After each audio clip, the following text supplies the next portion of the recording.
देवतुल्यायु अम्मा शक्ति। आज का अध्याय चिंतन का हमारा क्रमांक है 929। दिन शुक्रवार, तारीख 10 मई 2024। और आज हमारे बीच में आदरणीय श्री एन के साहब, जो retired additional commissioner income tax है। आपका जो विषय है वो संतुलित जीवन कैसे जिए, पार्ट 44। इससे पूर्व पार्ट 43 ले चुके हैं। अब ज्यादा समय लेते हुए आदरणीय नैब साहब से निवेदन करते हैं कि आज का उद्बोधन जारी करें। आदरणीय नैब साहब। बहुत बहुत धन्यवाद आदरणीय श्री रवि शर्मा जी। और आज की मीटिंग में अभी तक उपस्थित शेखी साहब का और काला साहब का बहुत बहुत स्वागत है। आज के उद्बोधन का प्रारंभ माँ गायत्री के मंत्र उच्चार से, जो वाणी को शक्ति देती है, विचारों को शक्ति देती है, नए नए विचार देती है।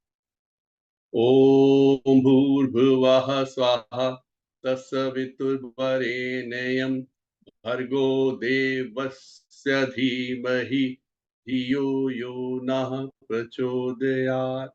जय मां। जय हो मां। जीवन में संतुलन, सोचा जाए तो जीवन है क्या? हम लोग कहाँ रह रहे हैं?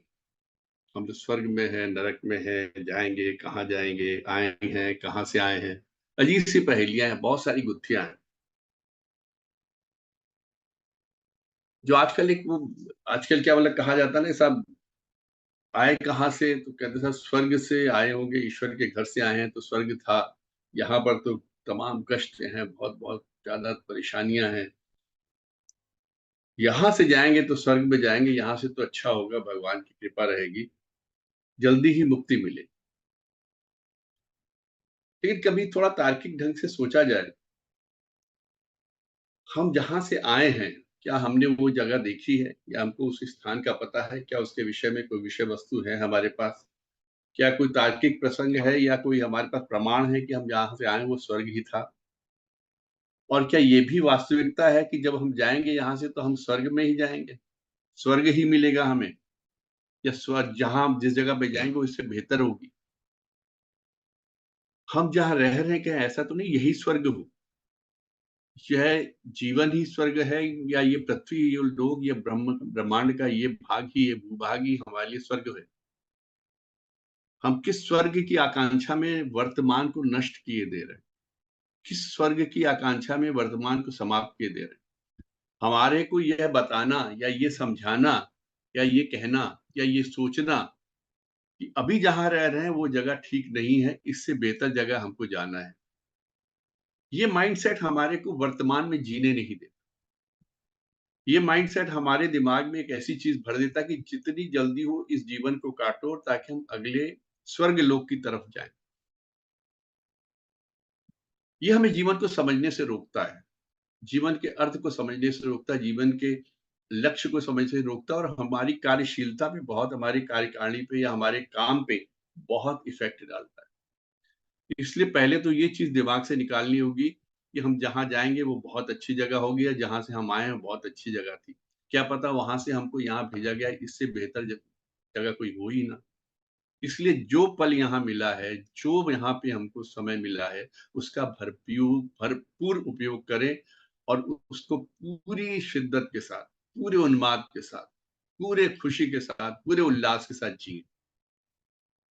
हमें हर उस पल का उपयोग करना जो ईश्वर ने हमको इस भूभाग पे, इस ब्रह्मांड के हिस्से में दिया है, क्योंकि अन्य के विषय में तो हमको ज्ञान नहीं है ना, इसका तो हमें ज्ञान है। और इस पृथ्वी पर भगवान ने स्वयं अवतरण लिया है, स्वयं अवतरित हुए, चाहे भगवान राम हो, चाहे भगवान कृष्ण हो, 10 अवतारों की तो हम ही कल्पना करते हैं, उनके बारे में हम ही लोग जानते हैं, ग्रंथों में लिखा हुआ। भगवान स्वयं जब इस भूभाग पे आए हैं और उन्होंने जीवन को जिया है, तमाम परेशानियों के बावजूद जिया है, और अपने कर्तव्यों का पालन किया है, तो हम क्यों ना करें?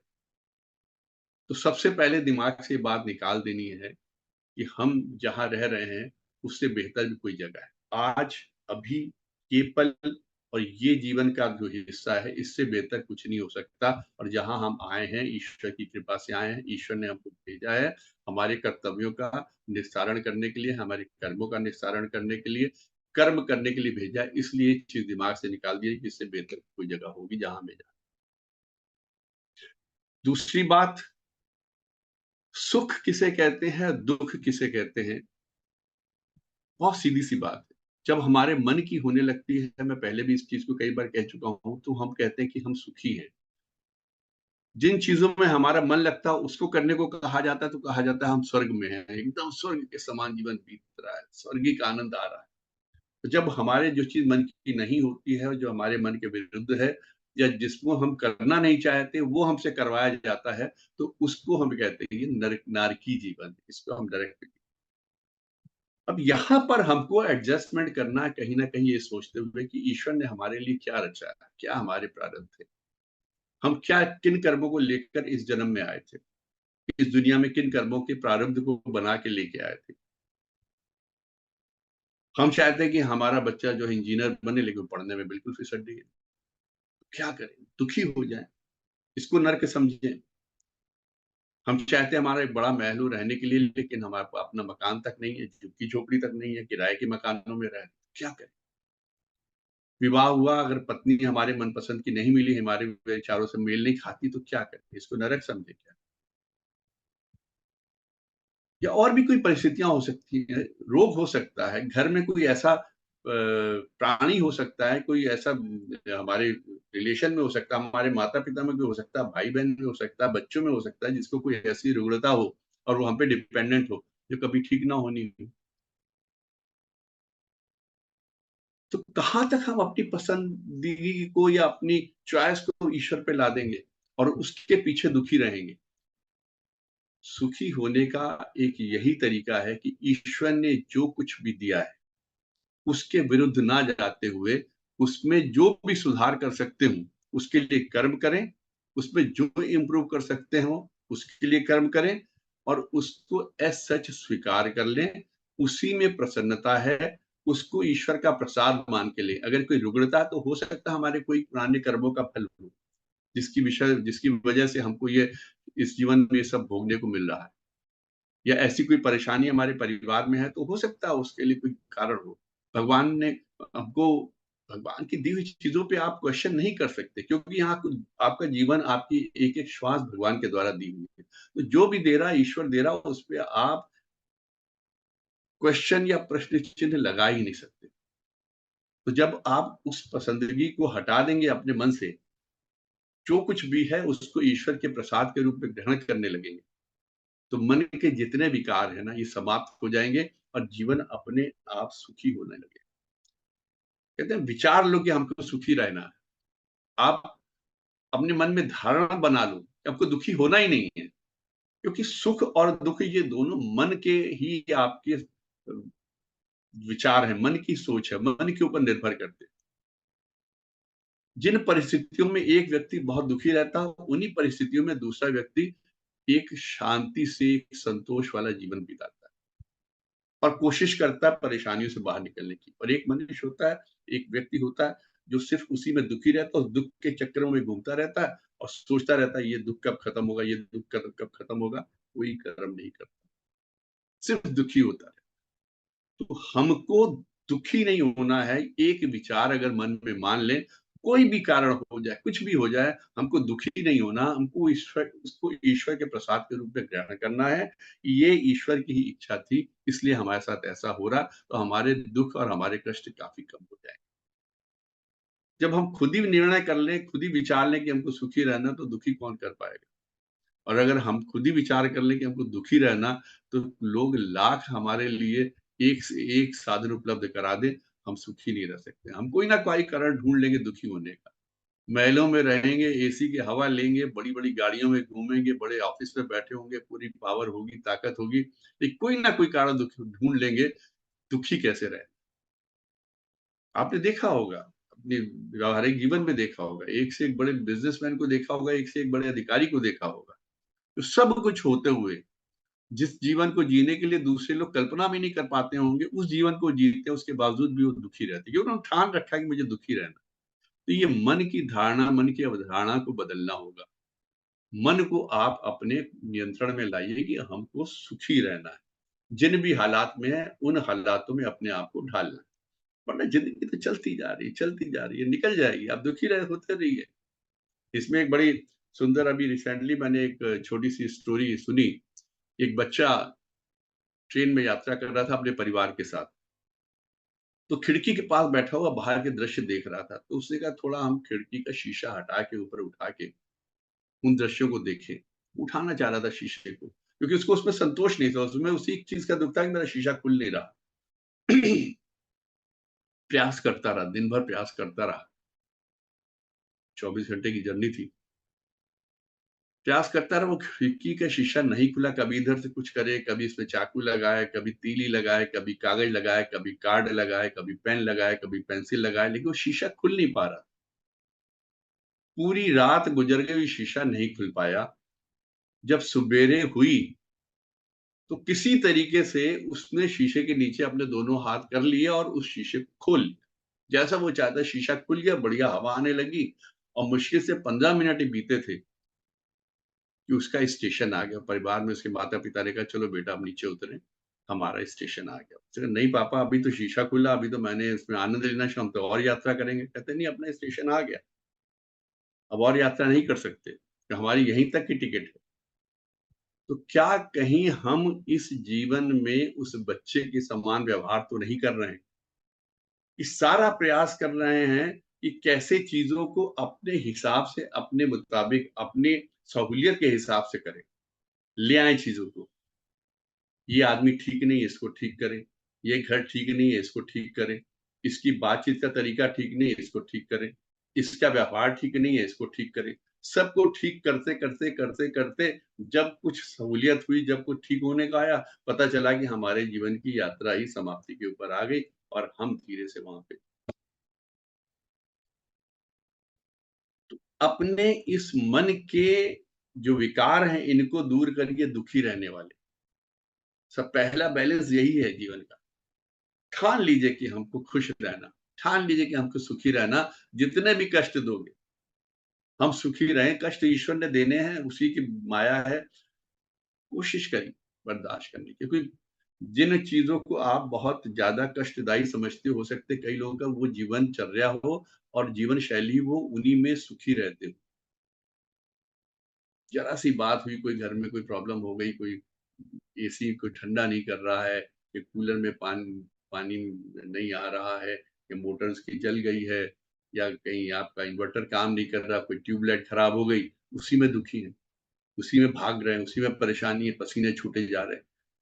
इन सब चीज़ों को स्वाभाविक तरीके से लेते हुए जीवन जिए, छोटी-छोटी बातें इनको इग्नोर करें। अब बात करते हैं हम एक परेशानियों की जो मोल लेते हैं।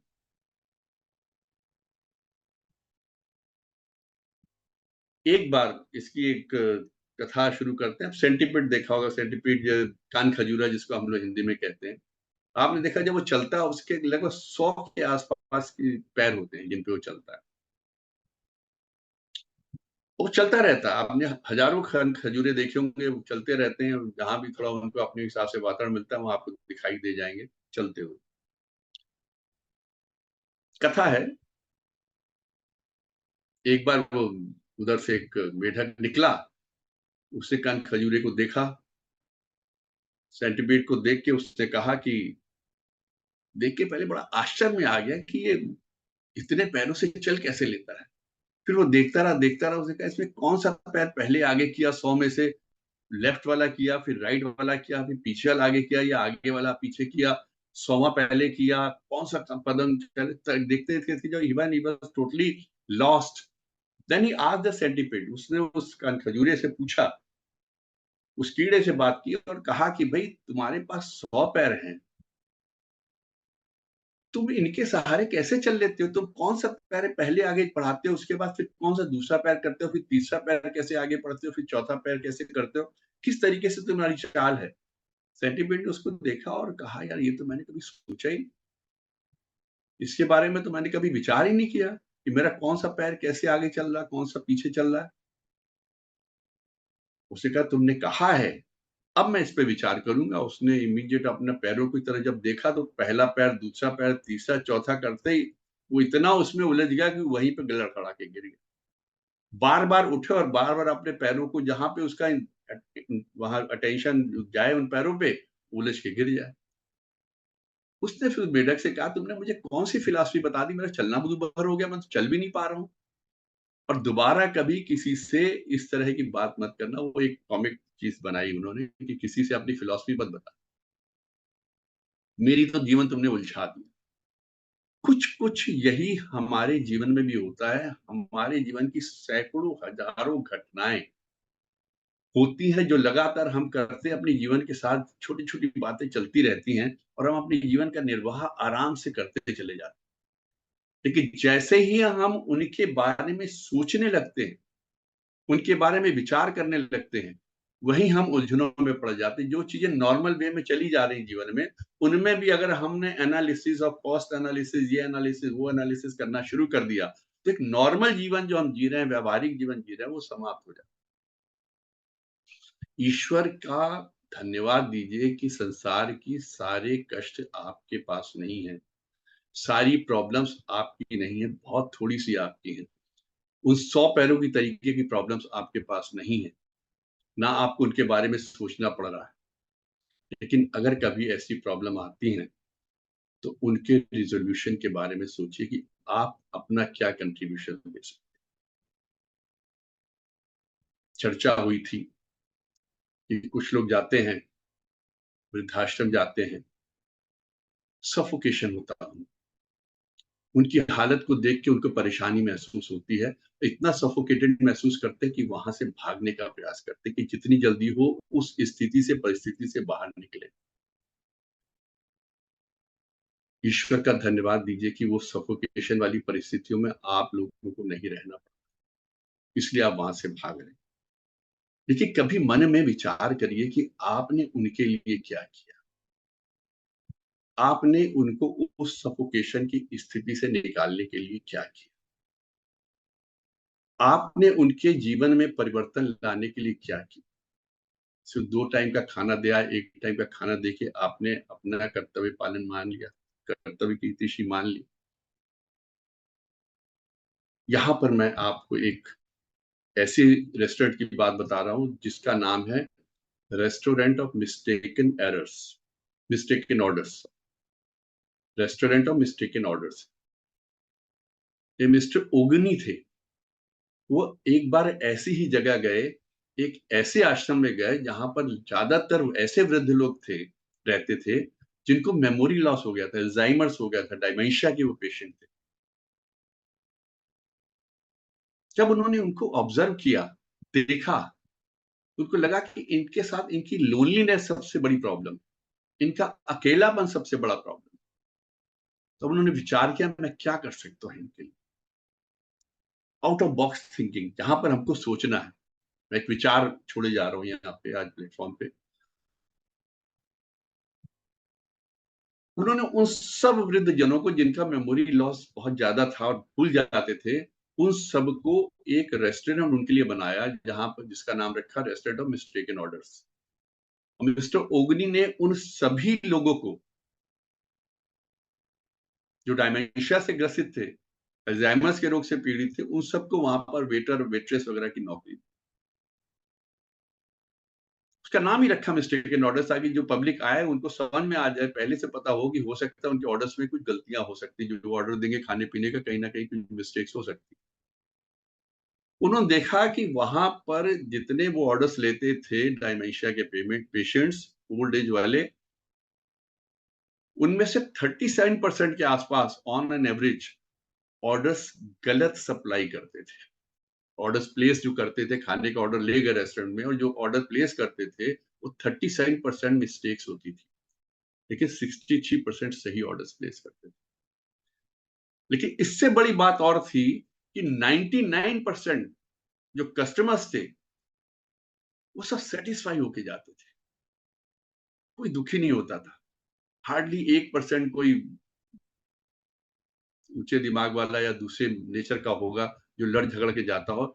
99% कस्टमर्स वहां से हंसते गाते बातचीत करते हुए थैंक यू बोल के जाते थे। इससे उन सभी लोगों के जीवन में एक बड़ा परिवर्तन आया,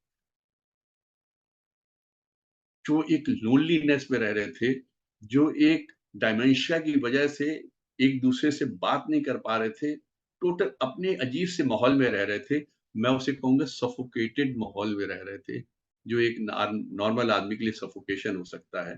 उस माहौल में रह रहे थे, उनको उस माहौल से निकालने के लिए एक प्रयास हुआ। हमें भी ऐसे ही प्रयास के बारे में सोचना चाहिए कि हम लोग क्या कर सकते हैं।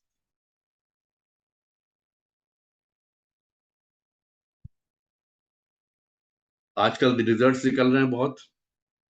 यूपी बोर्ड का रिजल्ट निकल आया, राजस्थान बोर्ड का रिजल्ट निकल आया, आईसीएससी का बोर्ड, आईसीएससी और आईएससी का रिजल्ट निकल आया, सिविल सर्विसेज से रिजल्ट निकल आए। जिन बच्चों ने टॉप किया उनको बड़ी बधाइयां मिली। जिन बच्चों के अच्छे परसेंटेज मिले स्कूल में उनका बड़ा मान सम्मान हुआ। इनमें कुछ बच्चे ऐसे भी थे जो रैंक चाहते थे वो उनको नहीं मिली। और मुझे थोड़ा दुख तब हुआ जब मैंने अखबार में एक न्यूज पढ़ी कि एक लड़की अपने क्लास में टॉप नहीं कर पाई, क्लास में 8th में टॉप नहीं कर पाई।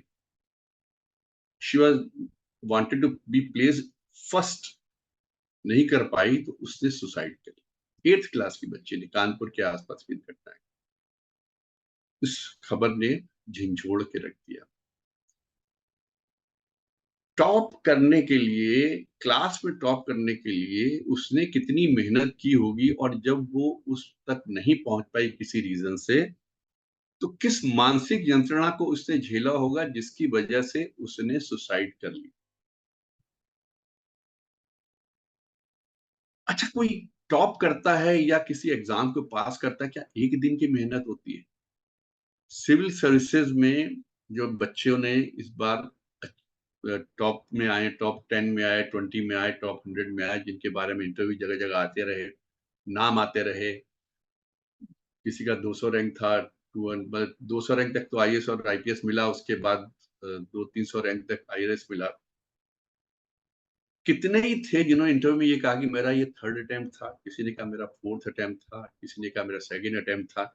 यानी कि कुछ लोग ऐसे भी थे जो 3rd अटेम्प्ट तक क्लियर नहीं कर पाए, 4th और लास्ट अटेम्प्ट में वो दे कुड क्लियर।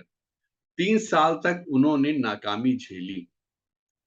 नाकामी झेलने के बावजूद उन्होंने अपने प्रयासों को समाप्त नहीं किया, हिम्मत नहीं हारी, कोई सुसाइड नहीं किया, कोई अपने शरीर को, अपने दिमाग को नुकसान नहीं पहुंचाया, बल्कि दुगनी मेहनत के साथ उन्होंने, और ज्यादा मेहनत के साथ, और ज्यादा कंसंट्रेशन के साथ, और ज्यादा फोकस के साथ उन्होंने पढ़ाई की, अपने प्रयास जारी रखे और अंततः सफलता हासिल की। और ये सफलता एक दिन के प्रयास से नहीं आती। जब आप सफल हो जाते हैं, अखबारों में नाम, इंटरव्यू होना, इंस्टीट्यूशंस में आपके नाम होना, आपकी क्लास में आपको ऑनर करना, ये सिर्फ 1 या 2 या 3 दिन का काम होता है। उसके बाद कितने लोगों को यह भी याद होगा कि किसने टॉप किया था आईएएस में, कितने लोगों ने 20th रैंक थी आईएएस में, या सिविल सर्विसेज में, या 12th में, या यूपी बोर्ड में किसकी हाईएस्ट रैंक रही, कोई नहीं याद रखता है। इसलिए इन चीजों के पीछे मत भागे। मैं पहले भी एक बार कह चुका हूं कि आपको जीवन में सफल होना है, ये एग्जाम सिर्फ एक ऐसे बोर्ड को पास करना है, एक ऐसे बोर्ड में आपकी रैंक आती है जिसके एग्जाम करने का तरीका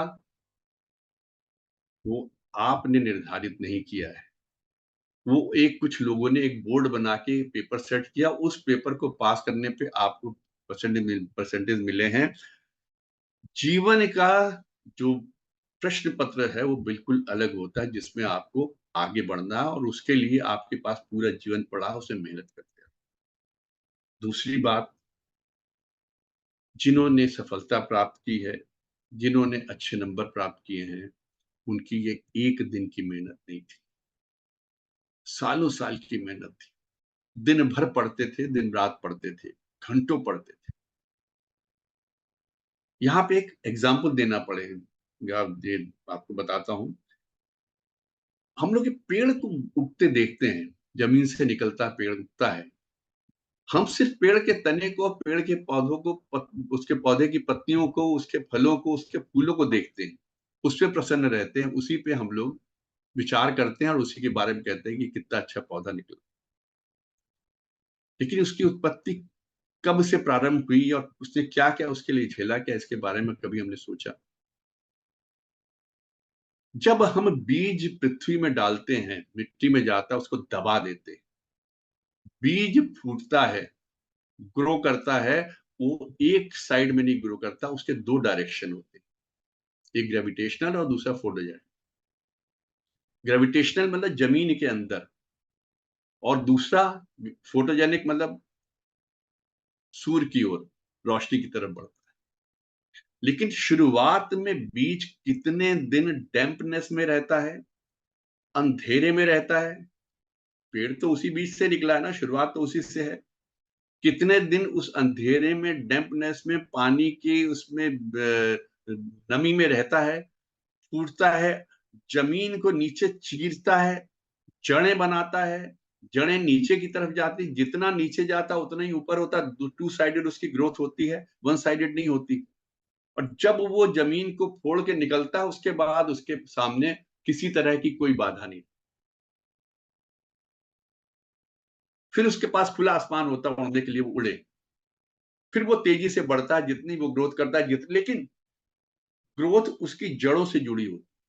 जितनी गहरी उसकी जड़ें होंगी, जितनी मजबूत उसकी जड़ें होंगी, जितनी ज्यादा उसने मजबूती अपनी जड़ों को दी होगी ग्रोथ के टाइम में, उतना ही वो पेड़ ऊपर की तरफ अच्छा ग्रो करेगा।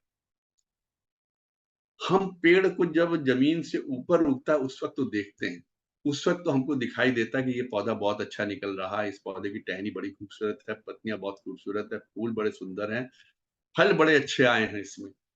लेकिन उसके लिए उसने कितने दिन उस अंधेरे में, जमीन के अंदर, डैम्पनेस में, अकेले में जीवन जिया है, अपने आप को तैयार किया है, उसको कोई नहीं देखता। यही उन लोगों की भी कहानी है जिन्होंने आज सफलता प्राप्त की है, और हम उनको ऊपर उठता हुआ देख रहे हैं। चाहे वो एजुकेशन की फील्ड में हो, चाहे वो स्पोर्ट्स की फील्ड में हो, चाहे वो आर्ट्स की फील्ड में हो, चाहे वो कला किसी इंस्ट्रूमेंट को बजाने की फील्ड में हो, चाहे वो गायकी की फील्ड में। जो समय उसने उन अंधेरों में बिताए हैं, जब उनको कोई जानता नहीं था, कोई पहचानता नहीं था, उस समय को हम ना। इसीलिए कहते हैं ना कि जब कभी कोई ग्रोथ करते हुए किसी को देखो, तो उससे अपनी लाइफ कंपेयर मत करो, क्योंकि तुम्हें नहीं पता कि उस तक, वहां तक पहुंचने के लिए उसने कितने कष्ट उठाए, कितने दुख झेले, कितनी बाधाओं का सामना किया है, कितनी मेहनत की है। So never compare your life with others. आपको दूसरों की लाइफ के बारे में पता नहीं होता कि उसके बैकग्राउंड में क्या चीज रही है। एक बार कन्वर्सेशन हो रहा था ना अपने विवेकानंद जी का और रामकृष्ण परमहंस जी का, ठाकुर जी का। उन्होंने कहा आपको सबसे आश्चर्यजनक चीज क्या लगती है मनुष्य के बारे में? कहते जब इसको कष्ट मिलता है तो कहता व्हाई मी, और जब संसार के सुख मिलने शुरू होते हैं तब वो कहता हाँ अब तो बिल्कुल ठीक है, तब नहीं पूछता व्हाई मी। तो कष्ट के टाइम, असफलताओं के टाइम में तो व्हाई मी। और आप ये क्यों नहीं सोचते कि जिन्होंने आज सफलता प्राप्त की है, कल को वो भी असफल हुए थे? इसलिए अभी और रिजल्ट्स भी आने हैं, और बोर्डों के रिजल्ट्स भी आने हैं। अपने मन मस्तिष्क को तैयार कर लीजिए। जरूरी नहीं कि हर एक में आप टॉप ही करें। जो मिलता है, जैसे मिलता है, उसको प्रसाद के रूप में ग्रहण करें, और आगे के लिए, जीवन की यात्रा में सफल होने के लिए वहां की चीजों को देखिए कि क्या आपके लक्ष्य हैं, क्या आपके उद्देश्य हैं, आप उनको कैसे प्राप्त करना है।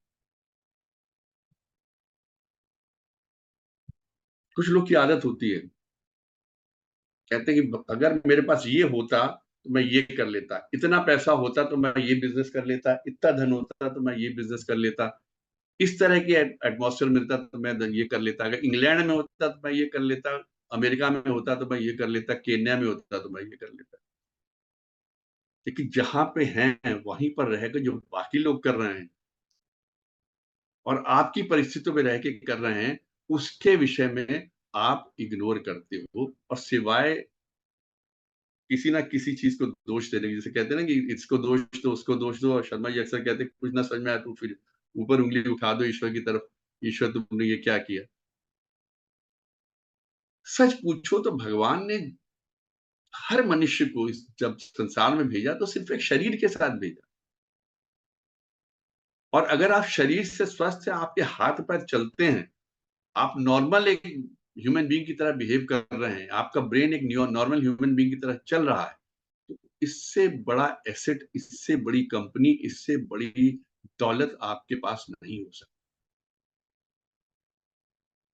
ये शरीर आपकी वो कंपनी है, वो एसेट है जिससे आपको अपना बिजनेस चलाना है। इसके अंग प्रत्यंग ये सारे आपके एम्प्लॉइज हैं, हाथ हैं, पैर हैं, आंखें हैं, नाक है, कान है, ये सब एम्प्लॉइज हैं जो आपकी इस कंपनी में काम कर रहे हैं। और आपका जो ब्रेन है, आपका दिमाग है, वो आपका सीईओ है जो आपको डायरेक्शन देता है, आपको इस तरह से काम करने।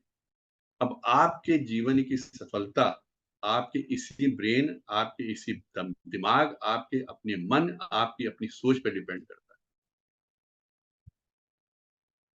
अब आप आलस्य में पड़े रहिए, लेटे रहिए, चीजें अपने आप तो होने से रही।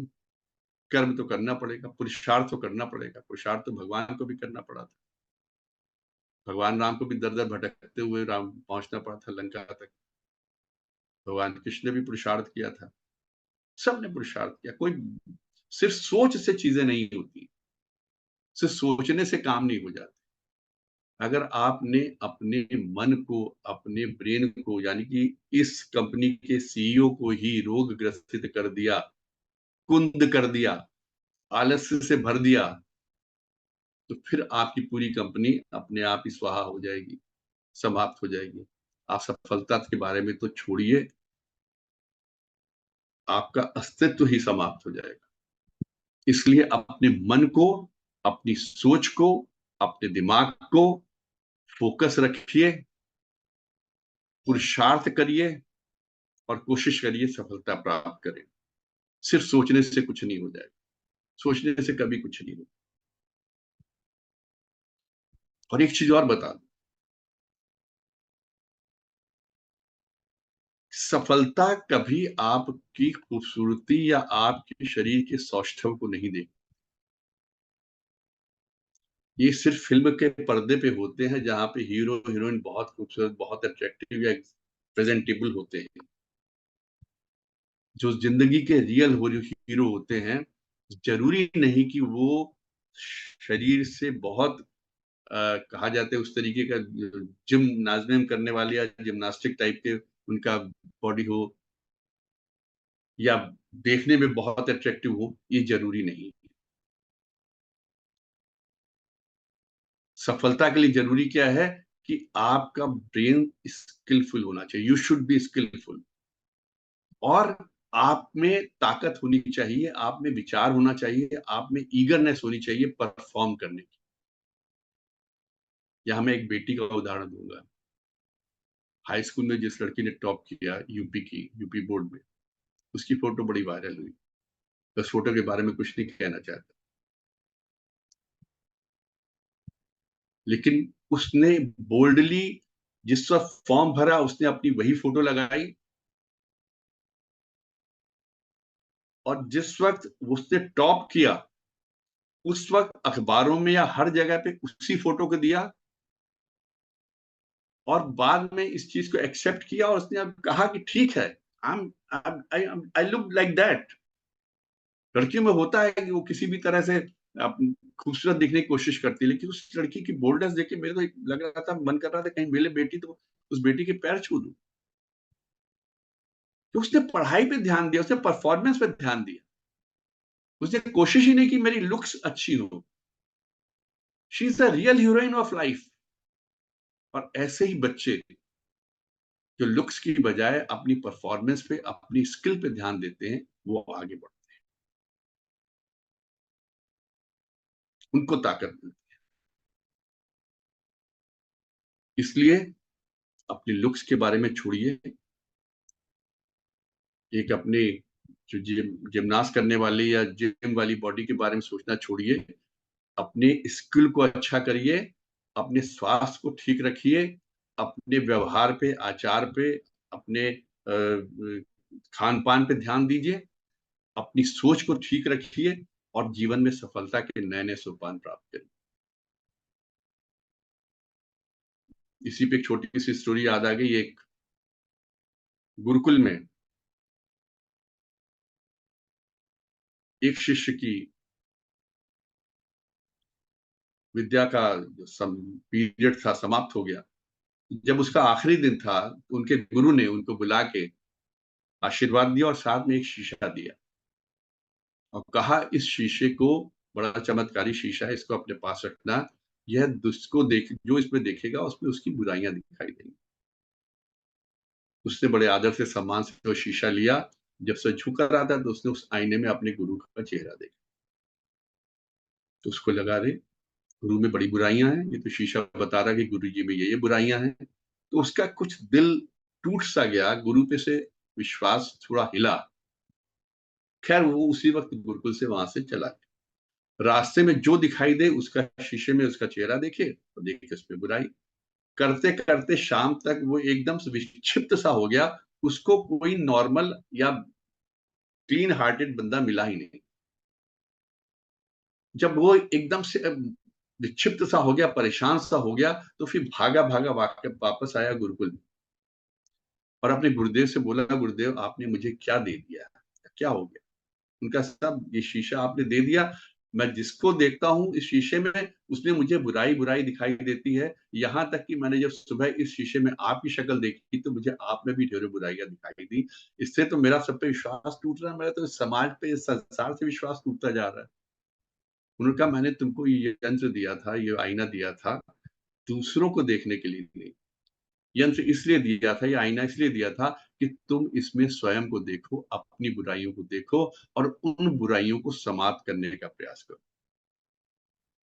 अगर इनमें तुम सिर्फ दूसरों की बुराइयां देखते रहोगे तो तुमसे बुरा व्यक्ति इस जीवन में कोई नहीं होगा, कि तुम अपनी बुराइयों तरफ ध्यान ही नहीं दोगे, दूसरों को ही देखते रहोगे, इसमें ये बुराई, इसमें ये बुराई, इसमें ये बुराई, अंततः सबसे कट के एक कोने में बैठ जाओ। तब उसको ज्ञान हुआ कि मुझे इसमें क्या देखना। तो जीवन के ये आईना और कुछ नहीं, आपका अपना मन है, आपका अपना अंतःकरण है, आपके अपने इंट्रोस्पेक्शन है। आप रोज शाम को अपने आप को इंट्रोस्पेक्ट करिए, अपने आप को देखिए कि आज आपने दिन भर क्या किया, क्या अच्छी बात की, क्या कोई अच्छा काम किया, क्या कोई अच्छे विचार आपके मन में आए, या आपने जो पहले से बुराइयां थी या कोई कमी थी उसको दूर करने के लिए आपने क्या प्रयास किए। मन के आईने में रोज अपने आप को निहारिए और अपने में सुधार करने की निरंतर प्रक्रिया करिए।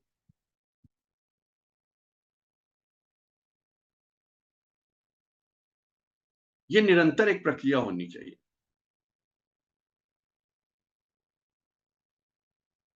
अब थोड़ा भक्ति पे बात कर लेते हैं। हम लोग की भक्ति कैसी रह गई है? ईश्वर की भक्ति करते हैं, मंदिरों में जाते हैं, हे भगवान हमारा ये काम कर देना, भगवान ये जल्दी काम कर दो, काम हो गया तो हम ऐसा करेंगे, काम हो गया तो हम इतने का प्रसाद चढ़ाएंगे, ये करेंगे, ये बनवा देंगे, वो बनवा देंगे। काम नहीं हुआ तो उस मंदिर को या उस ईश्वर को कोसते हुए फिर हम किसी दूसरे ईश्वर की तरफ बढ़ लेते। इस तरह की हमारी भक्ति हो गई। भक्ति का स्वरूप कैसा होना चाहिए? निष्काम भक्ति होनी चाहिए, हाँ, टोटल सरेंडर। भूल जाइए ईश्वर, आप किस मंदिर में जाते हैं या किस ईश्वर को मानते हैं, इन सब चीजों में बहुत ज्यादा मत पड़िए। जो भी ईश्वर को आप मानते हैं, पूर्ण समर्पण होना चाहिए। जब भगवान कृष्ण और अर्जुन की वार्ता हो रही थी कुरुक्षेत्र के मैदान पर, अर्जुन जानते थे कि ये ईश्वर का स्वरूप है। भगवान कृष्ण ने अपना विराट स्वरूप भी उसको दिखाया और उनकी पूर्ण आस्था थी ईश्वर में, फिर भी उन्होंने प्रश्न किए। और जब तक प्रश्न कर नहीं लिए तब तक उन्होंने युद्ध स्टार्ट नहीं किया, शुरू नहीं किया, और अपने एक एक प्रश्न का उत्तर मांगा। ऐसा नहीं था कि उनका ईश्वर में विश्वास नहीं था या उनका भगवान कृष्ण में विश्वास नहीं था। विश्वास ना होता तो वो जिस वक़्त माँगने गए थे कि चाहे चौरंगी सेना ले लो या भगवान कृष्ण को ले दो। चतुरंगी सेना ले ली थी कौरवों ने, इन्होंने भगवान को ले लिया था। उनको विश्वास था भगवान हमारे साथ है, हमारी मदद करेंगे। ये अपने आप में पूर्ण है, उनको उस पे पूरा आस्था थी। और ये प्रश्न इस वजह से नहीं किए थे उन्होंने कि उनका उनमें अविश्वास था या उस चीज़ों को वो जानने की इच्छा रखते थे, नहीं। उनकी जिज्ञासा थी, हम ऐसा क्यों करने वाले हैं? एक बार जिज्ञासा, एक बार वो पूरा बोलते चले गए अर्जुन, नॉन स्टॉप बोलते चले गए, हम इनको क्यों मारे उनको। फिर भगवान कृष्ण ने जब बताना शुरू किया, तो वो सुनने लगे। और जब उनकी पूरी जिज्ञासा शांत हो गई, तब उन्होंने भगवान के आज्ञा का पालन करके युद्ध किया। हम लोग की प्रॉब्लम यह है कि हम लोग भगवान को जानना चाहते हैं, मानना नहीं चाहते। ईश्वर कहाँ है, कौन है, कैसे है? जैसे मैंने शुरुआत की थी, स्वर्ग, हमारे मृत्यु के बाद स्वर्ग है कि नहीं? मृत्यु के पहले जहाँ से आए हैं वो क्या था कि नहीं? कोई जगह थी कि नहीं? उसी तरह से हमारे अंदर एक द्वंद्व सा चलता रहता है। और खासकर जब थोड़ा-सा ज्ञान आने लगता है, व्यावहारिक ज्ञान आने लगता है, तो इस तरह की जिज्ञासाएँ बहुत उठती हैं मन में। हम कारण ढूँढने लगते हैं, साइंटिफिक होना चाहते हैं, साइंस की तरफ से चलना चाहते हैं कि भगवान, गॉड, पार्टिकल और इन सब चीज़ों की तरफ बढ़ना शुरू कर देते हैं। सच्चाई ये है कि ईश्वर मानने की चीज़ है, जानने की नहीं है। ईश्वर को मानिए तो ईश्वर के आप हमेशा ईश्वर को अपने आस-पास पाएँ। ईश्वर में आस्था रखिए तो आपको हमेशा ज़रूरत के समय महसूस होगा कि ईश्वर आपके आस-पास है, उसने आपकी मदद की। कभी देखा बगल से एकदम से बड़ी स्पीड से गाड़ी निकल जाती है और आप बाल-बाल बच जाते हैं और वही इसी गाड़ी के दूसरे बगल से निकलती है, उसके टुकड़े-टुकड़े हो जाते हैं। कौन था जिसने आपको धक्का दे दिया, गाड़ी से बचा दिया? कितने इंसिडेंट्स ऐसे होते हैं, कितने हम लोग यूट्यूब पे इस तरह के इंसिडेंट्स देखते हैं। तो आदमी को किसी ने धक्का दिया, उछल के गिरा तो होता है जो ऊपर से पेड़ गिर गया, बच गया वो। कोई तो है। तो जब हम उसको मानने, अब यही है कि रात है तो मान रहे हैं तो रात है, दिन है तो मान रहे हैं दिन है। अगर यही पूछ लिया जाए हमारी 5 पीढ़ियों पहले जो परदादा के परदादा थे, वो थे कि नहीं थे?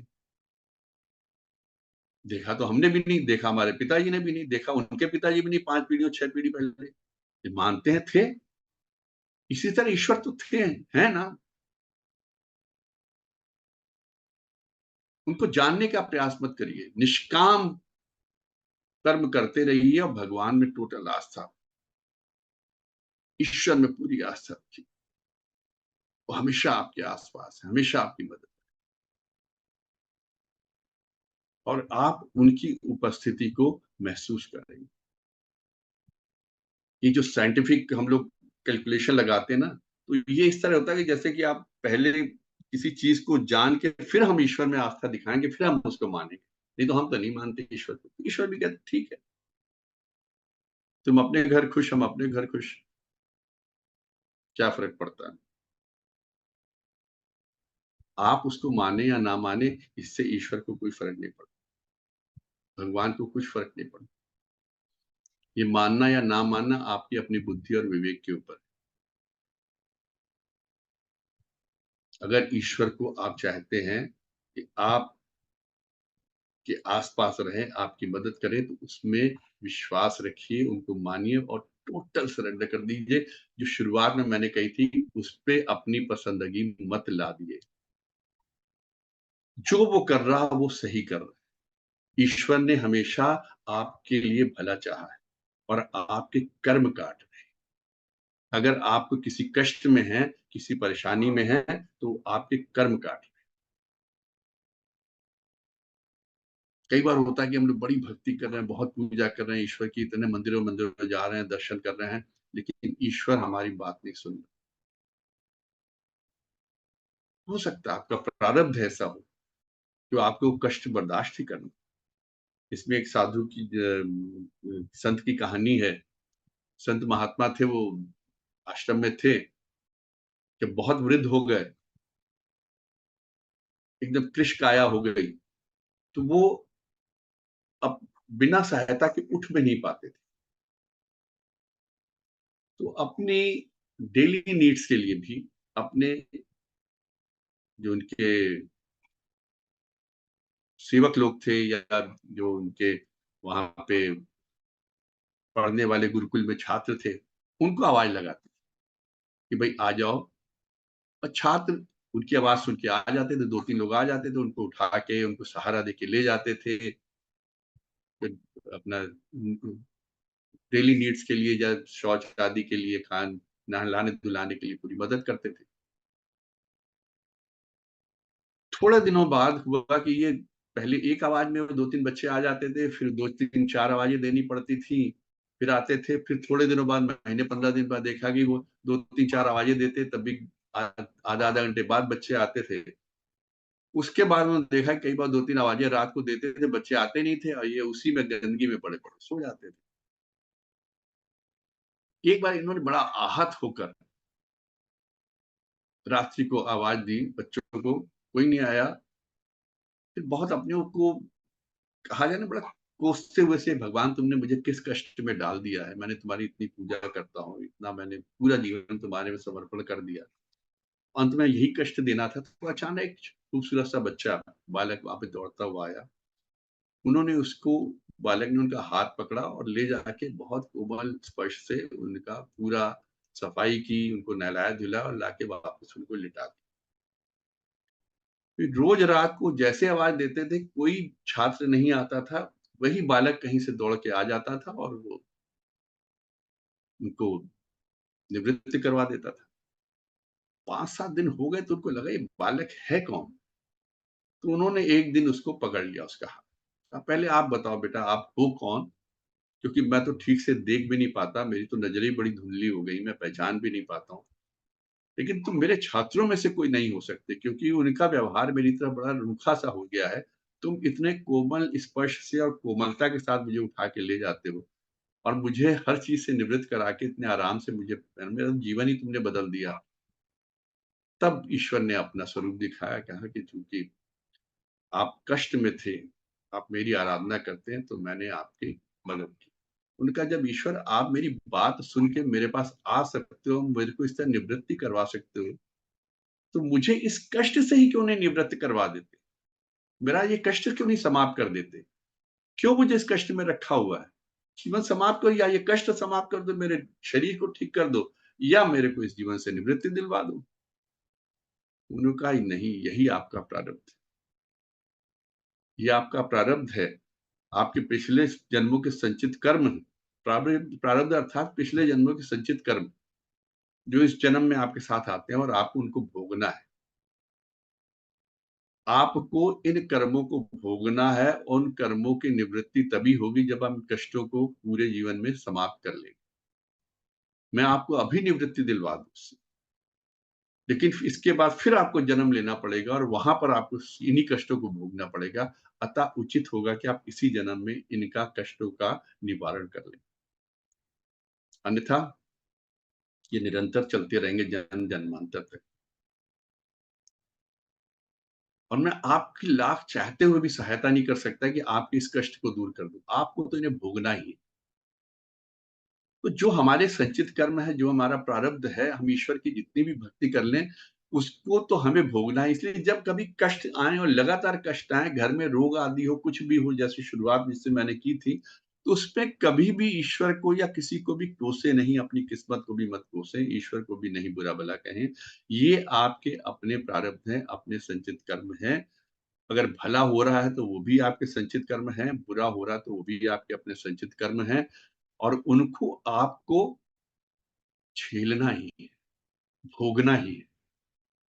उनके बिना आपका निवारण नहीं हो सकता। और चलते-चलते एक बात और बता दूँ, कभी बाहर का आदमी आपका आकर आपको कष्ट नहीं देता है। कभी बाहर का आदमी आकर आपको दुःख नहीं देता है। कभी बाहर का आदमी आपको आकर बुरा-भला नहीं कहता है। जो भी बुरा-भला कहना है, जो भी आत्मिक मानसिक यंत्रणा देनी है, जो भी किसी तरह के झगड़े-टंटे जब ज़मीन-जायदाद के होते हैं, वो सब वही करते हैं जो आपके अपने होते हैं। आपके बहुत समीप, आपके अपने अपने मतलब आपके पुत्र हो सकते हैं, पुत्री हो सकते हैं, आपके भाई बहन हो सकते हैं, आपके नाते रिश्तेदार होंगे। कहते नहीं जुबान की घाव जिंदगी भर नहीं भरते हैं, जबकि जुबान पे लगा घाव 2 मिनट में भर जाता है, 2 दिन में भर जाता है। तो जुबान के घाव, बोल के घाव जो है आपके अपने ही देते हैं, बाहर से कोई नहीं आएगा। जिनको आप नहीं जानते उनको आपसे लेना देना ही नहीं। क्यों? क्योंकि इस जन्म में आपकी पत्नी, आपके पुत्र, आपके पुत्री, आपके भाई बहन वही हुए हैं जिनका आप पिछले जन्मों से आपका लेना देना रहा है। किसी को आपने धोखा दिया, किसी से आपने कुछ चीज हड़पी, किसी से आपने कोई चीज छीनी, वो कहीं ना कहीं आपको चुकानी है। उसके लिए वो इस जन्म में आपके सबसे करीब रहे। जो आपके रिश्ते में जितना नजदीक है, आप समझ लीजिए उसके साथ आपका उतना ही पिछले जन्मों का लेना देना है। इसलिए जब कभी अपने किसी ऐसे करीब से जुबान का घाव लगे, या रिश्तों में कुछ दरार आए, या कोई कष्ट आए, तो उसको ये सोच के बर्दाश्त करिएगा कि अपने ही कई कर्म हैं जो सामने आ रहे हैं, और कोशिश करिए कि उसका निवारण जितनी जल्दी मीठे शब्दों के साथ, मीठे बोलों के साथ हो जाए। क्योंकि इस बार अगर फिर अब धोखेबाजी चलती रही, तो फिर अगले जन्मों के लिए फिर वो संचित कर्मों में जुड़ता चला जाएगा और ज्यादा बड़ा कष्ट। आप खुद सोचिए कि आप जीवन भर जिस चीज को कमाते हो, आप अपने ऊपर नहीं लगाते हो, संचित करते रहते हो, और जब जाते तो सब कुछ ऐसे छोड़ के चले आते। किसके लिए छोड़ के जाते? और जिसके लिए छोड़ के जाते हैं वो उनका उपभोग करता, उपयोग करता है। जीवन भर आपने मेहनत की, हाड़ तोड़ मेहनत की, किसके लिए की? अपने लिए नहीं की। आप तो दिन भर दफ्तरों में या बिजनेस में या दुकानों में बैठे काम करते रहे, उसका आनंद कोई और ले रहा था। कभी इन चीजों को छोड़िए, सोचिए, बैठकर बड़ी माइन्यूटली सोचिएगा इस चीजों को। ऐसा क्यों होता है? हम किसके लिए कमाते, किसके लिए मेहनत करते, कौन से लेने देने हैं? अचानक कोई एक आता है, वो आपकी पत्नी बन के आपकी आधी संपत्ति की अधिकारिणी हो जाती है। किस जन्म के लेना देना होगा? बच्चे, एक कोई जिसको आप जानते नहीं, अजान सी आत्मा आपके घर में आती है, आपकी पूरी संपत्ति का हकदार हो जाती है, और अब जब जाते हो सब कुछ उसको दे के जाते हो, सौंप के जाते हो। नहीं सौंप के जाओगे तब भी उसकी है। आपने भोगी नहीं है उनको, उन्होंने भोग भी करना हो। अच्छे बच्चे होंगे, अच्छे कर्म होंगे आपके, तो उसी संपत्ति को और आगे बढ़ाएंगे। वरना मानसिक यंत्रणा देते हुए आपको संपत्ति भी समाप्त होगी और आपका सुख चैन भी समाप्त होगा। इसलिए अपने कर्मों को सोच समझ के कीजिए, और जो भी मिल रहा है, जैसा भी मिल रहा है, जो भी दर्द है, जो भी कष्ट है, जहां से मैंने शुरुआत की थी आज के उद्बोधन की, उस कभी भी पसंदगी अपनी ईश्वर पे मत ला दिए। जो कुछ भी उसने दिया उसको प्रसाद की तरह ग्रहण कीजिए, और जीवन को सुखी मान के चलिए। यही जीवन, यही जिसमें हम रह रहे हैं, यही स्वर्ग है। यही जीवन हमारा स्वर्ग के समान है। इसको स्वर्ग बनाना ना बनाना हमारे अपने हाथ में है। इसको अपनी सोच से ही हम स्वर्ग बना सकते हैं। आप लोगों ने मुझे ध्यान से सुना, आपका बहुत बहुत धन्यवाद। धन्यवाद आदरणीय नैब साहब।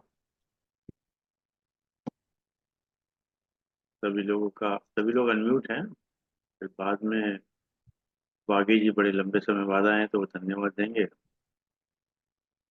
और किसी एक कोई प्रश्न है तो पूछ सकते हैं। ऐसे कोई प्रश्न तो बनता नहीं।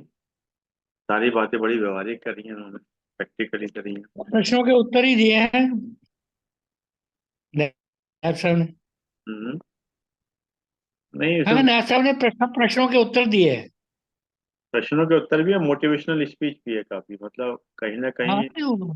वही मन में सारे विचार जो आते हैं उन्हीं के उत्तर मिल गए, उत्तर दिए उन्होंने। क्योंकि जैसे आप एग्जाम पे वो दे रहे थे ना, रेस्टोरेंट की बात कर रहे थे, वो एक्चुअली क्या है, गुरुदेव का थॉट है कि मनस्थिति बदले तो परिस्थिति बदले। अगर हम कहीं अपना माइंड सेट करके कहीं जाते हैं अपनी मनस्थिति को, फिर आदमी उसी तरह से रिजल्ट आता है ना। तो उस रेस्टोरेंट में जो जाने वाले थे उन्होंने भी अपनी कहीं ना कहीं माइंड सेट किया होगा, इसीलिए उनको कोई दिक्कत नहीं आई ना। क्योंकि कई बार हम लोगों को ना, जब माइंड सेट नहीं होता है और कोई ऐसी कल्पना कर लेते हैं हमें जाके इतना वेलकम मिलेगा, ये मिलेगा, वो मिलेगा, पता चला वहाँ कुछ नहीं मिला, तो दुख होता है ना। और जब ये हो कि हमें जो मिल जाए, तो जैसे पंजाबी से कहावत है, तेरा पाना मीठा लगे, बस जो मिल गया तो मीठा ही मीठा है। जो आपने बात कही ना कि वहां सोच के जाते हैं यहाँ पे ये मिलेगा वो मिलेगा, नहीं मिलता दुख होता है, वही हमारी अपेक्षाएं हैं। अगर हम उन अपेक्षाओं को, उन आकांक्षाओं को शून्य कर दें तो दुख कभी हो ही नहीं सकता। आप शून्य अपेक्षा के साथ, शून्य आकांक्षा के साथ जाइए, और वहां पर आपको अगर एक गुलाब का फूल भी मिल जाता है और दो आदमी भी नमस्ते करते हैं तो वो भी आपका प्लस होगा, उसमें आपको ज्यादा आनंद आएगा, वो प्रॉफिट हो जाएगा। अगर आप ये सोच के जा रहे हैं कि हमको मालाएं पहनाई जाएंगी और वहां पर हमको 100 से 150 आदमी आपको वेलकम करेगा, और वहां पर अगर 50 आदमी ने वेलकम किया तो 100 की कमी हो गई, उतना नेगेटिव हो गया। और 50 या 10 माला की बजाय अगर किसी ने आपको खाली एक माला बुके दे दिया, 9 माला का नुकसान हो गया। तो अननेसेसरी हम अपनी सोच से ही लॉस में चले जाते हैं। सोच शून्य रख के चलिए तो जितना मिला वो सब आपका लाभ है। तो हमेशा लाभ की तरफ रहिए, सोच के चलिए कि हमको सुखी रहना, दुखी रहना ही नहीं है। साहब, जैसे आप कह रहे हैं बिल्कुल सही है, पर आपने अंत में ये कहा था कि दुख जो है बाहर वाले नहीं देते, अपने ही देते हैं। तो होता क्या है कि कई बार आदमी जहाँ करता है वहाँ थोड़ा बहुत उसका एक्सपेक्टेशन होती है कहीं ना कहीं, उस एक्सपेक्टेशन में जब कभी नहीं उतरती तो कहीं ना कहीं उसको दुख होता है। मतलब देखिए, विदाउट अगर एक्सपेक्टेशन नहीं फिर तो भगवान ही बन जाएगा इंसान। तो कहीं ना कुछ तो होता तो है सर। बुराई क्या है? हम्म। भगवान बनने में बुराई क्या है? तो भगवान भी तो भगवान ही इंसान तो बन के बनना है। दुनिया में आता है। भगवान को आप, भगवान की आप परिभाषा क्या देते हैं? ईश्वर की, भगवान राम मर्यादित पुरुष थे ना, कोई चमत्कार तो नहीं था। मर्यादा में हम भी रहे भाई। देखिए, अच्छे बनने में कोई परेशानी नहीं। सही, आपने बात सही कही, वाकई में बड़ा कठिन होता है। जो मैंने शुरुआत में कही थी, पसंदगी पे आपको ईश्वर ने जो दिया उसको आप प्रसाद मान के चलिए, बहुत कठिन है। आपके घर में कोई बीमार पड़ा हुआ है, कोई मेंटली रिटार्डेड बच्चा आ गया, या घर में किसी को पैरालिसिस हो गया, आप सुबह शाम घर में अस्पताल बना हुआ है, उस वक्त क्या भगवान जो तुमने कर रहे हो सब कर रहे हो, हम बहुत सुखी हैं, बड़ा कठिन होता है। लेकिन जब तक आप अपनी मन स्थिति को वहां तक नहीं लाएंगे, तब तक आप अननेसेसरी परेशान रहें, क्योंकि आप परिस्थितियों को बदल नहीं सकते। तो फिर उनको एक्सेप्ट करिए ना, ईश्वर ने जो किया कहीं ना कहीं इसका कोई कारण होगा। नहीं कहीं वो धूप है, कहीं छाया, कोई कारण होगा। मैंने पहली लाइन तो वो बोली थी ना, मनस्थिति बदले परिस्थिति बदले। जैसी आपने मनस्थिति जी जी, बदला बिल्कुल बदल जाएगी ना। बिल्कुल बिल्कुल मैंने पहली लाइन बिल्कुल। ना, ये तो हम पे डिपेंड करता है कि हम कैसे उसको करते हैं। और एक जगह जो आप बोल रहे थे ना कि जो जैसा गुरुदेव का थॉट है, जो जैसा सोचता है करता है वैसा ही बन जाता है, तो हम लोग पहला लाइन हाफ करते हैं, सोचते हैं करते नहीं, इसलिए नहीं बन पाते ना। तो जैसा सोचता है करता है वैसे बन जाता है ना। तो वहाँ आधा तो सोच लिया हमने कि बनना है, पर करते तो नहीं है ना कई बार। इसीलिए हम लोग वो आते हैं, कहते हैं ना, first first we deserve then desire, but we don't deserve but we desire. चलिए, सब सही कोई कह आप रहे किसी हैं। का हो तो पूछ सकते हैं। फिर देखिए साहब कुछ मंथन कर रहे हैं, कुछ पूछने का कोशिश कर रहे हैं, कोई सवाल आ रहा है मन में। सब जी जी। आनंद, सब आनंद उसी स्थिति से गुजर रहे हैं हम, जहां तक संभव है। क्योंकि वहाँ ये अवस्था में पहुंचना बहुत लंबा सफर है। मैं जो इस अवस्था में भी ये फील करो, ये करो, ये लंबा सफर में इस अवस्था में पहुंचना बहुत, ये तप है, जीवन का बड़ा तप है। और हाँ, हमें ये लक्ष्य यही होना चाहिए मनुष्य, बस हमारा भी यही लक्ष्य है। एक चीज और मैं शेयर कर लूं, 2 मिनट की बात है सर। हाँ जी। इस एज तक आते आते, today I am going to be 64। Today नहीं, मतलब जल्दी होने जा रहा हूँ, 64 का होने जा रहा हूँ। 12 मई को। मुझे लगता है, नहीं सर सुनिए, मैं जो बात कहने जा रहा था, मैं सन 2009 से मेरा थोड़ा सा माइंड चेंज हुआ। 9 का मतलब एट द एज ऑफ 49, 2009 से वहां से मेरा माइंड सेट थोड़ा सा चेंज होना शुरू हुआ, जहां मैंने चीजों को सोचना समझना शुरू किया, as they are we can not change the things. हमको उनको एक्सेप्ट करना चाहिए। और आदमी को रात की नींद सबसे ज्यादा जरूरी है। कि रात भर हम सोचों में पड़े रहे, परेशानी में पड़े रहे कि ये क्या हो गया, कैसे हो गया, कैसे इसको ठीक करना, सोए नहीं, खुद भी परेशान रहे, घर वाले भी परेशान है, अगले दिन फिर उगड़े उगड़े जा रहे हैं। उससे कहीं शाम रात को चैन की नींद से बढ़िया कोई चीज नहीं है। लेकिन अगर हम 2000, मतलब जब हम 20 साल की उम्र में थे या 25 साल की उम्र थे, उससे लेके 49 साल की उम्र तक हमने अगर इस सोच को नहीं डेवलप किया, तो वो मैंने जिंदगी के नर्क भोगा। लाख मैं अच्छाइयों में रहा हूँ, लाख मैंने बहुत बढ़िया रहा, अफसर रहा, इधर रहा, उधर रहा, गाजियाबाद रहा, नोएडा रहा, उड़ीसा रहा, दिल्ली, कानपुर, सब वो सब ठीक है। अकेले रहा, परिवार के साथ रहा, ईश्वर ने परिवार में बढ़ोतरी की, बच्चे हुए, सब सब कुछ हो गया, सब कुछ आनंददायक था। लेकिन वो मानसिक जो स्थिति थी ना, वो जो मुझे वो 2009 के बाद मिली, वो पहले नहीं। तो इसलिए उसको जितनी जल्दी ग्रहण कर ले, कहते हैं जैसे विद्या, किसी गायक बहुत जल्दी एज में बन जाए, तो जब थोड़ा और एज ग्रोथ करता है तो कितना बड़ा गायक हो जाता है, कितने अच्छे अच्छे कठिन से कठिन सुर भी कितने अच्छे निकालता था। तो मेरे को वो कठिन सुर निकालने की आदत थोड़ी लेट आई, थोड़ी अकल लेट आई। तो वही जो अभी ऋषि साहब ने कहा कि हम लोग अब उसी सोच पे हो गए हैं, बहुत पहले हो जाना चाहिए। वही एक चीज है युवाओं के लिए कि किस तरीके नहीं, से हम लोग अपनी सोच को अब बदले। मेरी मेरी भी ये अवस्था 15 16 17 साल से ये है। उसी बताइए आपकी 50 60 60 साल हो गए उस अवस्था से गुजर रहा हूँ। क्या हाल है मेरा, बुरा हाल है। सर। इसी सोच से गुजरा हूँ जो आज आपने सब बातें कही जी हैं। सर। और हमारी तो बड़ा अवस्था लंबा सफर है, बहुत लंबा। हमारी तो अवस्था ही नहीं आ पा रही है। हमारा अरविंद जी तो अभी ऐसी ही चल रही है जी, हमारी आप तो जिंदगी अरविंद अभी जी, आप पता नहीं आपने हम। पिछले जन्म में बीज बीजे, इस जन्म में भी बीज रहे हैं। अब अगले जन्म में बहुत और भी अच्छा होगा, पक्की बात है। ये जन्म जन्मांतर का एक लेट अस वो, होप। यात्रा बड़ी लंबी है। आप बहुत इतने बढ़िया दिस इज कर्म कर रहे हैं, आप दिस आनंद इज आगे। इसमें भी आनंद आ रहा है आपको, अगले में बहुत ही आनंद आएगा, बहुत बहुत ही आनंद आएगा। और अभी नैब साहब ने कहा this is called positive thinking, यही है सर। बिल्कुल बिल्कुल, इसी में भी पॉजिटिव। जो इस अवस्था हमारी है, इसमें इसमें कितने लोग हैं जो जो हम इस आनंद में, इस प्रवचन में, इस सत्संग में है। एक बड़े बिरले बिरले लोग हैं, बहुत बिरले लोग हैं। आप भी सारी समाज में घूम रहे हैं, हम भी घूम रहे हैं। कहाँ मिलता है, कहाँ मिलता है। हाँ जी यहाँ भाई साहब, ऋषि साहब आप बिल्कुल ठीक बोल रहे हैं। अरविंद जी को उस अवस्था का इसलिए अंतर भी नहीं पता चला, ये पैदाइशी ही ऐसे हैं। हाँ हाँ, बिल्कुल बिल्कुल आप कह रहे हो ना मैं 16 साल में आया, ये पैदाइशी ही ऐसे हैं, इसका डिफरेंस पता नहीं चला। बिल्कुल। इसीलिए अब चुप रहा था जब वो कह रहे थे ना, तो मैं शांत था कि मैं तो 2000 से इनके संपर्क में हूँ। जब मैं गाजियाबाद में था तब से मतलब क्लोज रहा, पहले तो उससे पहले भी उससे रहा, बट क्लोजली तभी आया 2000 से, and I know about him. तो कैसे इनके बाल एकदम से सफेद हुए किसी बात को लेके, और कैसे हुआ एवरीथिंग, सब कुछ है। मैं चुप रहता हूँ उनकी बातों पे।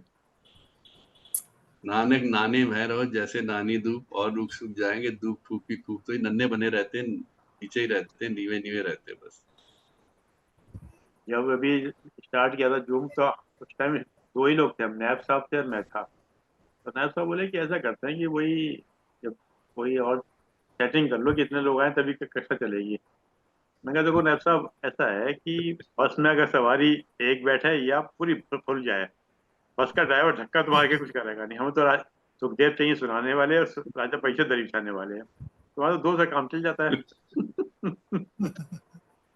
और एक स्पीकर आप ही के डिपार्टमेंट के हैं, मैं नाम नहीं लूंगा, वो तो इसी बात में रहते हैं कितने लोग आते हैं। तो आज तक नहीं आ पाए इसी वजह से कि सब वो कितने लोग आते हैं। चलिए साहब, अब आगे जी चलिए, बहुत दिनों बाद आप आए हो। सुप्रीम कोर्ट का ऑर्डर आ गया, अब केजरीवाल को मिल गया, अब कुछ बोलेंगे। चलिए साहब। सही कह रहे हैं सर। मैं साधु से आलाप भी कर लेता हूँ, वाह, क्या बात है। मंदिर में जाके जाप भी कर लेता हूँ। वाह, अरविंद भाई साहब, मैं साधु से आलाप भी कर लेता हूँ, मंदिर में जाके जाप भी कर लेता हूँ, और इंसान से कहीं देवता न बन जाऊं इसलिए कुछ पाप भी कर लेता हूँ। क्या बात है, क्या बात है, क्या बात।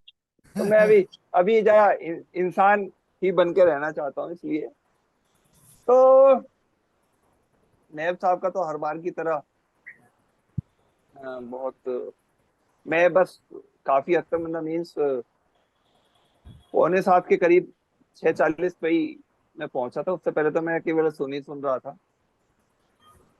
और वास्तव में जो एजुकेशन सिस्टम के ऊपर, या ये जो आजकल खींचतान चलती है ना बच्चों के अंदर अंदर, ये वास्तव में उसका बहुत, मतलब क्या कहूँ, बड़ा ब्लंटली नैब साहब ने बताया।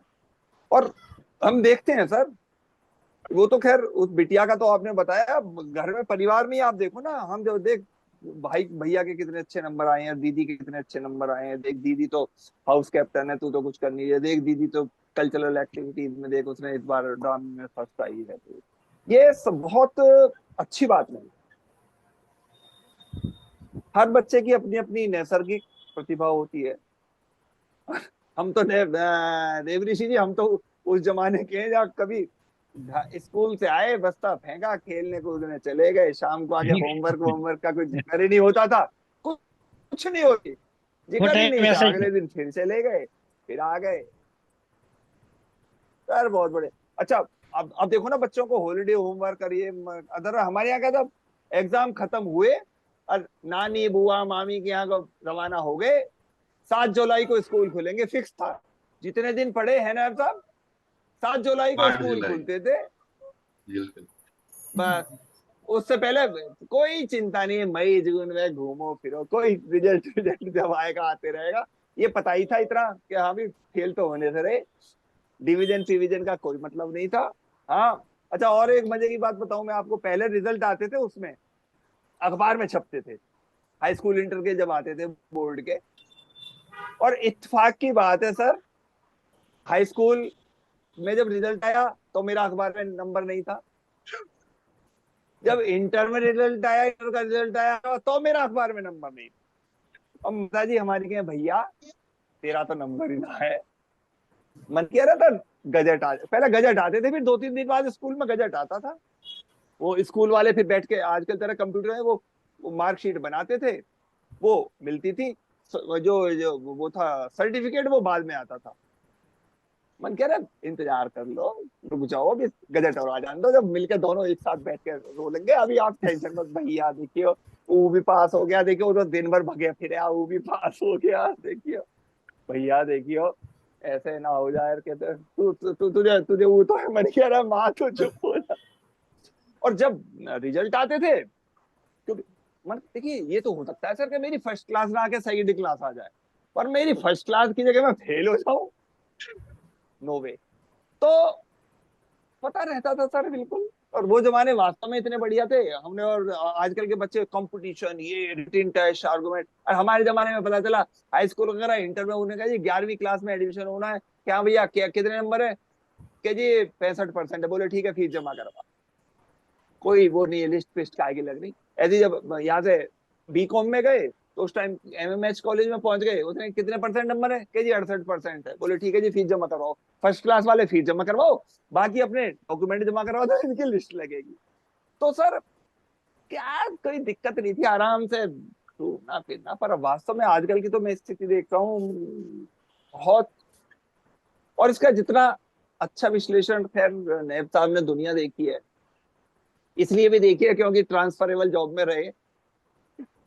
तो ये सब स्थितियां, परिस्थितियों का आकलन करके ही आप सब इन सब चीजों को इतना अच्छा कह सकते हैं। और आपका जो उद्बोधन हर बार की तरह बहुत बेहतरीन रहा। और आखिर में जो आप एक पंच लाइन छोड़ के जाते हो कि हमें सबको विचार करने की जरूरत है कि ये ऐसा क्यों है और कब तक चलता रहे। ये नायब आपका साहब बहुत एक बहुत आभार। नायब साहब एक बात पूछनी, ये कहानियां जो आप सुनाते हैं बीच में, ये अद्भुत है। ये आपकी शैली अद्भुत है। अरे इसमें ये तो बिल्कुल ही एक गजब है। मतलब कि प्रवचन में बड़े बड़े महात्मा संत है, जैसे गुरुदेव जी भी आपने इसमें मैगजीन में यही आता है भाई, जगह जगह कहानियां बताते हैं, बड़ा रोचक बन जाता है। और बिल्कुल रिलेटेड चीज लाते हैं, बहुत ही बहुत बहुत बहुत इफेक्ट होता है इसका। जब ये आप इसके लिए सुनते हैं इसलिए सुना देता हूँ, जब सुनना बंद कर देंगे सुनाना बंद कर देंगे। नहीं नहीं, देव बहुत देव बहुत और, अद्भुत है, इसका और इफेक्ट बहुत अद्भुत है, बिल्कुल बहुत अद्भुत है, बहुत कंटिन्यू अद्भुत। करो सर, कंटिन्यू करो। हाँ वो याद देवऋषि आ जी, एक और जाती है बात है कुछ सर पढ़ी इसमें। हुई चीजें भी। यदि यदि आप यदि आप अभी कहो ना आपके नैब साहब कोई कहानी सुनाओ, नैब साहब नहीं सुना सकते। हाँ नहीं लेकिन सुना सकते। बात करते करते किसी ने दिमाग रेफरेंस में से आ एक जाती आती है कि हाँ, रेफरेंस से आती है सर ये, बिल्कुल। आप एब्रप्टली आप चाहो कि यहाँ आप एकदम कहो हाँ भी कोई गाने सुना दे, कि अबे भैया रुक जाए एक मिनट सोच तो लूं। अदरवाइज यदि बैठे हैं गाने सुनाने तो आपको 20 गाने सुना देंगे। इसी तरह कहानी का या किसी भी किस्से का ना एकदम कोरिलेट होते ही किसी ना किसी बात से एकदम रिलेट होता है, आदमी उसी हिसाब से खींच देता है। चलिए नैब साहब, आपका बहुत बहुत आभार। है। और अब अरविंद जी से मेरा अनुरोध क्या है, आज का पुरोवा करो आज का ओम का उच्चारण। चलिए अरविंद सर, बहुत बहुत धन्यवाद आदरणीय वाकी शर्मा जी, बहुत बहुत धन्यवाद आदरणीय एनके नैब साहब, आपने समय निकाल के समय दिया, और जूम के लोगों का विशेष रूप से धन्यवाद कि आपने समय निकाल के समय दिया। आज के विचार आदरणीय नैब साहब ने ही जो एक बात कही थी कि ईश्वर को मानना और जानना, इसी के ऊपर एक विचार है, ईश्वर को मानना और जानना। मन की पीड़ा का कोई अंत नहीं, मन की पीड़ा का कोई अंत नहीं, और इसके लिए दूसरों को कोसने से कोई लाभ भी नहीं। इसका सबसे सरल उपाय है कि अपने मन को ईश्वर को समर्पित कर दो। इसका सबसे सरल उपाय है कि अपने मन को ईश्वर को अर्पित कर दो। ईश्वर के साथ जुड़ते ही जीवन में खुशियों का, सुकून का, संयम का, सहन शक्ति का, प्रेम का, नई ऊर्जा का, जीवन के सही राह का, संतुष्टि का आरंभ जरूर हो जाता है। और हम मन की पीड़ा से कैसे मुक्त हो जाते हैं पता भी नहीं चलता। बिल्कुल, हमारी व्यवस्था बता दी आपने, हमारी व्यवस्था बता दी। की पीड़ा से कैसे मुक्त हो जाते पता ही नहीं चलता। हाँ, समर्पण, बिल्कुल सही, समर्पण, संपूर्ण समर्पण, शुद्धि शुद्धि शुद्धि शुद्धि शुद्धि, बहुत बिल्कुल, बहुत बिल्कुल सटीक चीज बोली है, मेरे इसका साक्षात है, साक्षात बता सकते हैं। बहुत अच्छा, बहुत बहुत मतलब एक शब्द बिल्कुल सटीक, अक्षरशः बिल्कुल सही है। अच्छा, बिल्कुल। सर ऐसी रिंग मास्टर ऐसी थोड़ी है, इनका नाम हमारा है, हमारे ग्रुप के रिंग मास्टर है सर ये। जी भाई साहब, तीन बार क्या कहते हैं?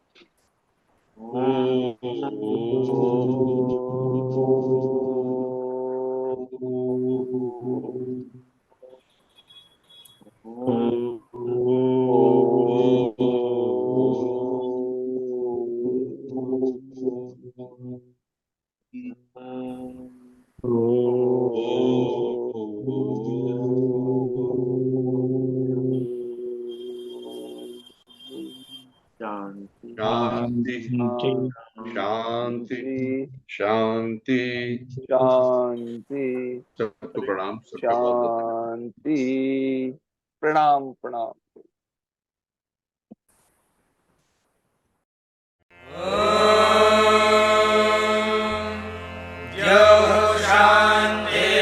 शान्तिरन्तरिक्षं शान्तिः, पृथिवी शान्तिरापः शान्तिरोषधयः